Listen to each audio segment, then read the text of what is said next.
அலப்பற starting friends. இந்த ஃப்ரெண்ட்ஸோட trip போனாலே ஒரே ஜாலி தான் இல்லை. ஸ்பாட்டுக்கு வந்து இறங்கவும் கையில் இருக்க காசை ஃபுல்லாக கரியாக்க வேண்டியது. வீட்டுக்கு ரிட்டர்ன் போகும்போது ட்ரெயினுக்கு டிக்கெட் எடுக்க எல்லாம் பிச்சை எடுக்க வேண்டியது. நான் சொன்ன நார்மல் ரூம் எடுப்போம்னு கேட்டானுங்களா? கேட்கல. Expensive room. இந்த இவனுங்க 2 பேர்லாம் டீ குடிக்க போறேன்ட்டு போனானுங்க. வரும்போது புது சொக்கா, டவுசரு, கூலிங் கிளாஸ்னு ஆளு சோக்கா வந்து நிற்கானுங்க. இந்த கொடையில 1 மணி நேரம் உட்காரதுக்கு 150 ரூபா நினைக்கிறேன். ஆனா இவனுங்க 5 நிமிஷம் 2 போட்டோ எடுக்கிறதுக்குலாம் 150 ரூபா கொடுத்தானுங்க.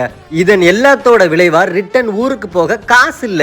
இருக்கிற எல்லார்கிட்டையும் காசை வலிச்சு போட்டதுல நாகர்கோயில் போற வரைக்கும் காசு இருந்துச்சு. ஆனா நாங்க திருநெல்வேலி போனோம். சரின்ட்டு இருக்கிற காசுக்கு நாகர்கோயில் வரைக்கும் டிக்கெட் எடுத்துட்டு நாகர்கோயில்ல போய் பசங்க ஜிபேல காசு போட்டு விட்டானுங்க. ஏடிஎம் வர கிடையாது. நல்ல வேளை ஒரு அக்கா எடுத்து கொடுத்தாங்க. அதுக்கப்புறம் திருநெல்வேலிக்கு பஸ் ஏறணும். இந்த மாதிரி நீங்க ஃப்ரெண்ட்ஸோட போகும்போது ஒரு சம்பவம் நடந்திருக்குமா? அதை கமெண்ட்ல சொல்லிட்டு போங்க, தெரிஞ்சு.